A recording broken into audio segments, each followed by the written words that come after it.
Trump is leading a global surge to the right.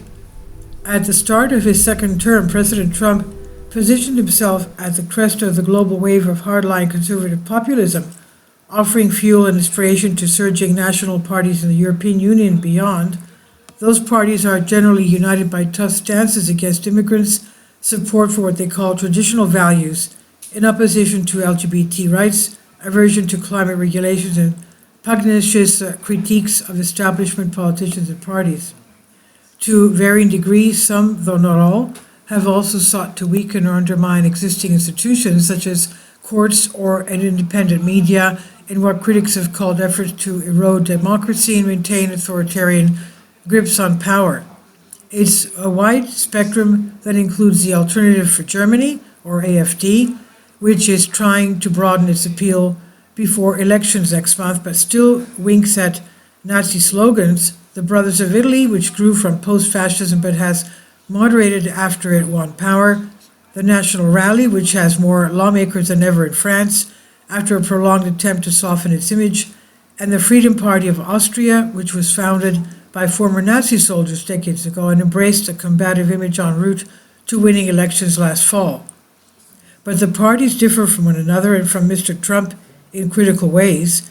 Rhetorically, Trump falls at a far end of the spectrum of far-right politicians and parties that have not been shy about using openly racist or incendiary language to disparage immigrants and political opponents, and in some cases, like his calls to deport millions of undocumented immigrants, Trump has promised changes that many of his most adoring fans in Europe have stopped well short of.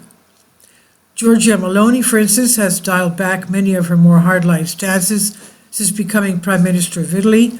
In some ways, Meloni has provided a roadmap for hard-right leaders seeking to win and hold power in Europe. Talk of fiery game, but tacked to the center on some issues, most notably support for Ukraine.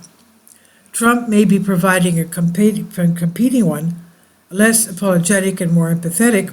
Experts say even Meloni, who attended Trump's inauguration and run right-wing parties in Europe, might be tempted to follow it. The barriers are coming down, said Natalie Tocci, a leading Italian political scientist. And here is how the European Union's main conservative populist parties compare with each other and with Trump on key issues. Divides over Ukraine.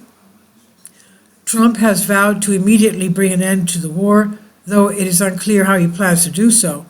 In Europe, support for Ukraine has divided right-wing parties, and those adopting ambiguous or pro-Russian positions being pushed towards the margins. Many of them look to post-Soviet Russia as a bastion of traditional values, but the full-scale invasion of Ukraine has dimmed its allure, at least for some. Meloni has positioned herself as a strong backer of Ukraine, along with most of Italy's EU allies. She has said it would be a mistake to abandon Ukraine. In Hungary, however, the Fidesz party is stridently opposite to all military aid for Ukraine and European sanctions on Russia over the war, which it blames for Hungary's high inflation and generally poor economic performance. Hungary has long depended on relatively cheap Russian energy. Orban of Hungary has met with President Putin of Russia twice since the invasion began, presenting himself as a peacemaker and denouncing Hungary's EU and NATO allies as warmongers. The war has ruptured previously close ties between Orban and Poland's right-wing Law and Justice Party, or PIS, which was in power in February 2022. But other leaders on the extreme right are closer to Orban's camp. Herbert Kickl, the man poised to be Austria's next chancellor, and his Freedom Party have built ties to Moscow and criticized European involvement in Ukraine. Alice Weidel, the chancellor candidate for the Alternative for Germany, or AfD, which has its strongest support in eastern Germany, where affinity for Russia is strong, has accused German leaders of a very dangerous escalation of the conflict by supporting Ukraine. In France, the National Rally in 2014 took a 9.4 million euro loan and then worth $12.2 million from a Russian bank and Marine Le Pen, the party's longtime leader, once said she admired Putin. But since Russia's invasion, which the National Rally and its top officials have condemned, the party has sought to reposition itself, if only slightly. Nuances on immigration. Trump promised to deport every one of the millions of immigrants who remained in the U.S. illegally. While immigration is at the center of all of these parties' agendas in Europe, they have different ideas on how to address it. The AfD of Germany pledged to deport some recent migrants to Germany who commit crimes, but not others who learn German or otherwise assimilate.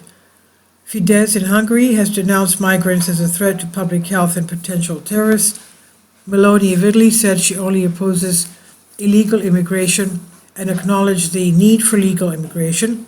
She introduced a much contested plan to transfer asylum seekers to central centers in Albania, while their cases are heard, and supported legislation to distribute migrants from border countries where they first arrived, like Italy and Greece, to other European Union nations.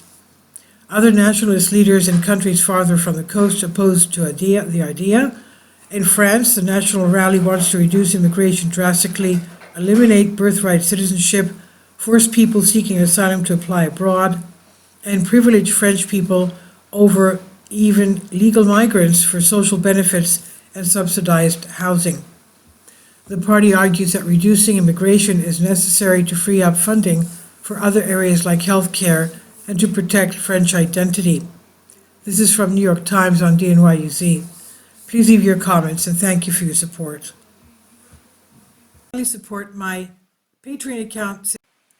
The daily posts are 5 videos daily, and they are totally different from what I have on my YouTube channel. Thank you so much for your support and that you find all my content so interesting. You'll find the Patreon account details in the description box below.